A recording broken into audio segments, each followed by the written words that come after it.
বন্ধুরা, তোমরা কি জানো মিস্টার বিস্টের ভিডিও কেন সবসময় ভাইরাল হয়? কারণ সে ইউটিউবের অ্যালগোরিদম নয়, মানুষের মন পড়ে ফেলে।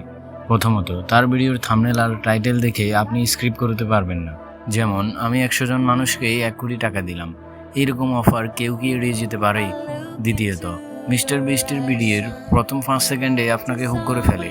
সে জানে মানুষ এখন স্ক্রিপ্ট করতেই 1 সেকেন্ডও ভাবছে না, তাই ভিডিওর শুরুতেই এমন কিছু করে যেটা আপনি দেখে থমকে যাবেন। তৃতীয়ত, সারপ্রাইজ এলিমেন্ট। তার ভিডিওতে সবসময় কিছু ঘটে যেটা আপনি একদমই আশা করেননি। এই আনএক্সপেক্টেড ট্রান দর্শককে পুরো ভিডিও দেখতে বাধ্য করে। আর সবচেয়ে বড় কথা, অডিয়েন্স ইমোশন। সে শুধু টাকায় দিলায় না, সে মানুষের স্বপ্ন পূরণ করে, অসহায়কে সাহায্য করে। আর এই হিউম্যান ইমোশন কোনো অ্যালগোরিদমে আটকাতে পারে না ভাই।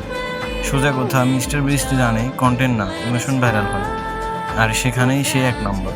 আপনিও কি মিস্টার বিস্টের ফ্যান? কমেন্টে তার বেস্ট ভিডিওর নাম লিখুন। বন্ধুরা, এইরকম রহস্যমূলক ভিডিও পেতে ভিডিওটিতে একটি লাইক এবং চ্যানেলটি অবশ্যই সাবস্ক্রাইব করে দাও। ধন্যবাদ।